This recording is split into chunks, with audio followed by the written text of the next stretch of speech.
دیکھیے 3 پرابلمز ایسے ہیں انسانی تمدن کے جن کا کوئی حل انسان نہیں کر سکتا۔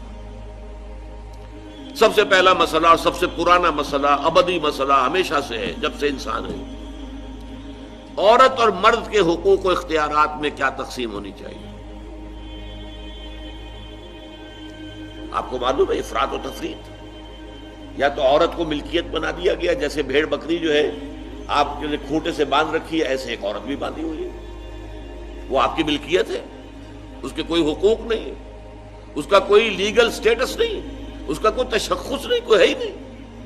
یا وہ انتہا ہوگی اور یا وہ انتہا ہے جو آج آ گئی ہے، بالکل مرد کے شانہ بشانہ، ساری تخلیقی مصلحتوں کو چھوڑا، ساری جو بھی انسان کی جو انیٹومیکل جو بھی ڈفرنسز ہیں ان کو چھوڑا، جو سائیکولوجیکل فرق ہے ان کی تخلیق میں اس کو بھی ایک جیسے برابر، ایک قطن نہیں۔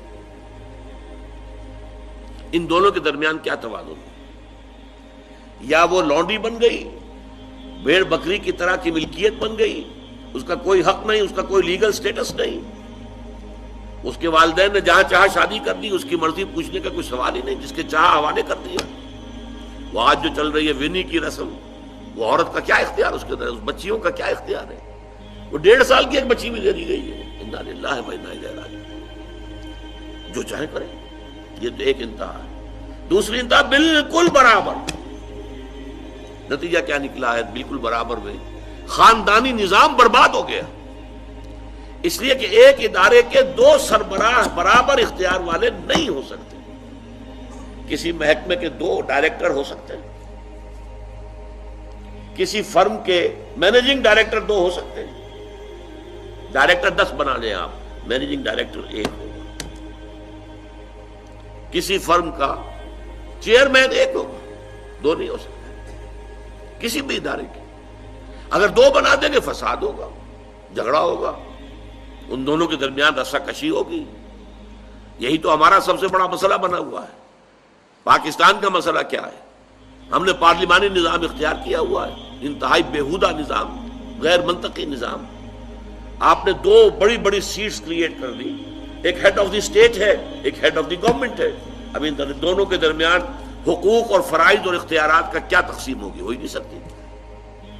یا سارا کچھ صدر کے پاس جائے گا اور وزیر اعظم جو ہے وہ جونیجو کی مانند وزیر اعظم بن جائے گا، یا سارا کچھ وزیر اعظم کے ہاتھ میں ہوگا اور صدر جو ہے چودھری فضل الہی بن جائے گا، کہ جس کو وہاں ان کی دیواروں پر لکھا گیا تھا رہا کرو انہیں، چودھری فضل الہی کو رہا کرو، یہی ہوگا۔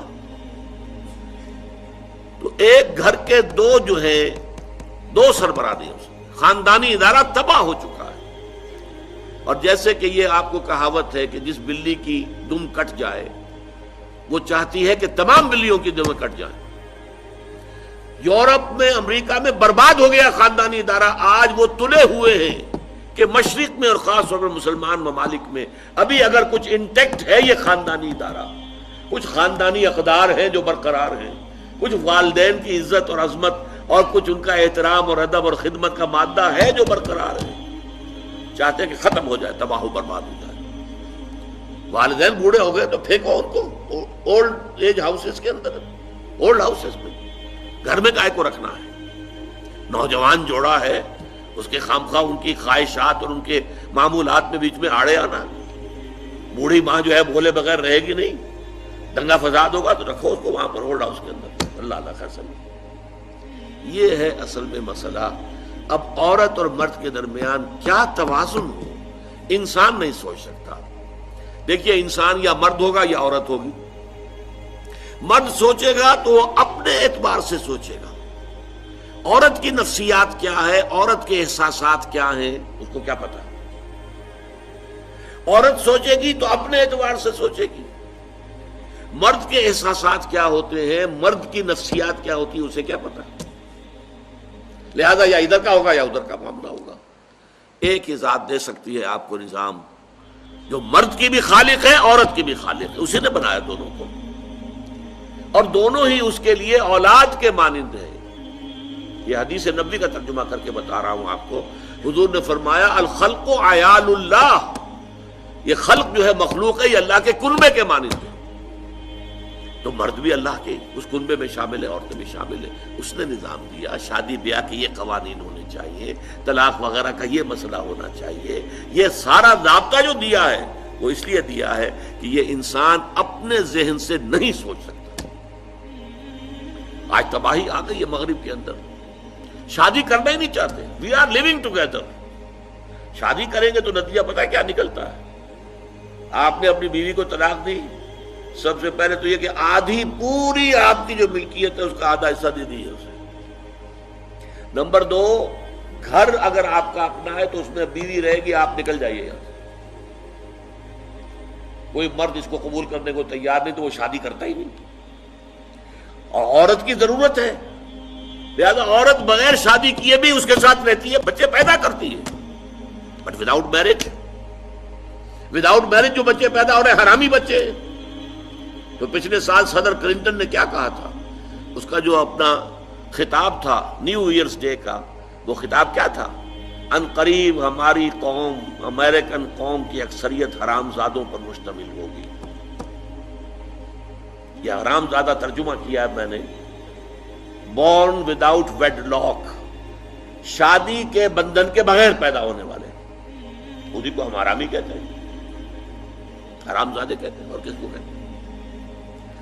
اچھا، دوسرا مسئلہ، پہلا مسئلہ تو یہی ہے، پرانا بہت ہے، قدیم ہے. دوسرا مسئلہ، ایک ریاست ہے، ایک نظام ہے، اس کے کچھ اختیارات اور حقوق ہونے چاہیے. ایک عوام ہے، ان کے کچھ اختیارات ہونے چاہیے.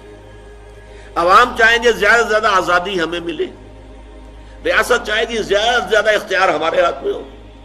اب جو کچھ ہو رہا ہے ترمیمات کے ضمن میں، کیا ہو رہا ہے؟ ایک طرف جو ہے مشرف صاحب چاہتے ہیں زیادہ سے زیادہ اور طویل سے طویل میرا دور اقتدار ہو اور اختیارات جو ہے میرے ہاتھ میں آ جائیں، گھنٹہ گھر بن جاؤں میں فیصلہ بات کروں. ساری کوشش ان کی ہے. اور یہ ARD وغیرہ کیا کر رہی ہے؟ نہیں، حقوق عوام کے ہاتھ میں آنے چاہیے. اب اس میں بھی توازن کیا ہو؟ یا ٹوٹلیٹیرین سٹیٹ وجود میں آ جاتی ہے جو رشیا میں تھی، USSR میں تھی، عوام کے کوئی حقوق نہیں، no freedom of speech, no freedom of association. نہ تم اپنے خیالات کا اظہار کر سکتے ہو، نہ تم کو جماعت بنا سکتے ہو. یہ نظام تھا. کام کرو، ویجز لو، بس اللہ اللہ خرص اللہ. حیوانوں کی طرح پر کہ صرف راتب دے دیا جائے گا، باقی تمہیں کوئی تمہاری ایکسپریشن، کوئی اپنے خیالات کا اظہار، کوئی فریڈم آف ایسوسیشن نہیں. امریکہ دوسری انتہا پر، مادر پدر آزاد. 2 مرد شادی کرنا چاہتے کر لیں، ایک مرد بیوی ہو جائے گا اور ایک مرد شوہر ہو جائے گا. لیگلی قانون کے نزدیک ریکگنائزڈ ہوگا. ایک آزادی کی وہ انتہا. گیز، ہومو سیکشولز، وہ وہاں جلوس نکالتے ہیں، بڑے ٹھاٹ سے نعرے لگاتے ہوئے گزرتے ہیں. وہ ہنستے ہیں، ہم لوگوں پر ہنستے ہیں، یہ پاگل لوگ ہیں جو اس کو ہومو سیکشولیٹی کو بری شے سمجھتے ہیں. اور نیو یارک کا جو میئر ہے وہ لیڈ کرتا ہے پروفیشن. کیوں کرتا ہے؟ اسے اگلا بھی الیکشن لڑنا ہے اور گیز کے ووٹس بہت ہیں. اس سے اندازہ کیجئے کہ کتنی پرسنٹیج وہاں گیز کی ہو چکی ہے، ہومو سیکشولز. یہاں تک کہ طے کر دیا گیا ہے مذہبی میدان میں بھی گیز کو اجازت ہے، وہ پادری بن سکتے ہیں. گیز ہیں، ہومو سیکشولز ہیں. فطرت کے خلاف کام. کیا وہ آزادی ہے؟ تو کہاں ہے بیلنس؟ انسانی ذہن کے لیے ناممکن ہے اس بیلنس کا تلاش کرنا. نمبر 3، سرمایہ اور محنت. پروڈکشن جو بھی ہوتی ہے 2 چیزوں سے ہوگی. سرمایہ دار تھا، اس نے کارخانہ لگایا ہے، اتنے کروڑ روپے لگا دیے ہیں، یہ کیا ہے، وہ کیا ہے، یہ سرمایہ ہے. لیکن وہ کیا کر لے گا اکیلا؟ 10,000 آدمی کام کر رہا ہے، لیبر ہے. اب جو کچھ بھی بن رہا ہے، جو پروڈکٹ بن رہا ہے اور جو اس سے آمدنی ہو رہی ہے، اس میں دونوں کے حصہ ہے، لیبر کا بھی حصہ ہے اور سرمایہ کا بھی حصہ ہے. لیکن منافع میں کتنا حصہ سرمایہ کا ہوگا، کتنا لیبر کا ہوگا، کون طے کرے گا؟ یا تو سرمایہ داری بن جائے گی، سب میں تو آپ کو 10 روپے دے سکتا ہوں ڈیلی ویج، منظور ہے تو کام کیجئے ورنہ چاہیے دفع ہو جائے. اور بہت سے آپ کے بھائی موجود ہیں جو 10 روپے پر کام کرنے کے لیے تیار ہو جائیں گے.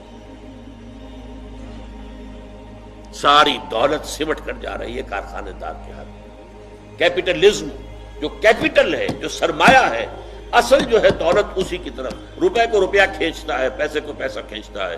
لہذا امریکہ میں آپ کو ایسے لوگ مل جائیں گے جنہیں اپنی دولت کا اندازہ نہیں ہے کہ کتنی دولت ان کے پاس ہے، بلینز آف ڈالر کا ایک ایک چیک لکھ سکتے ہیں، اور یہودی ہے وہ۔ دوسری طرف امریکہ میں آپ کو گھیٹوز مل جائیں گے، گھیٹوز، اور ایک ہی جزیرہ ہے مینہٹن، وہ 11 میل لمبا ہے، چوڑائی کہیں 2-3 میل ہے، کہیں ذرا زیادہ ہے۔ اس کے ساؤتھ میں جہاں یہ 2 بڑے بلڈنگیں کھڑی تھی جو گرائی ہیں، جو بھی تھے دہشت گرد، یہاں پر یہ اس کا ریچسٹ حصہ ہے، پوری دنیا کی دولت یہاں جمع ہے، سارے بینک وہاں ہیں۔ اور اسی جزیرے کے شمالی علاقے کے اندر گھیٹوز ہیں، افرو امریکنز، کالے امریکی، یوں سمجھیے کہ سب ہیومن لیول پر رہ رہے ہیں، حیوانوں کی طرح زندگی گزار رہے ہیں۔ یہ ڈسپیرٹی نظر آ جائے۔ تو اب عدل و انصاف کی کیا شکل ہو؟ یا وہ ہے جو رشیا میں اور USSR میں تھا، یا یہ ہے جو امریکہ میں اور اس کے الائز کے اندر ہے۔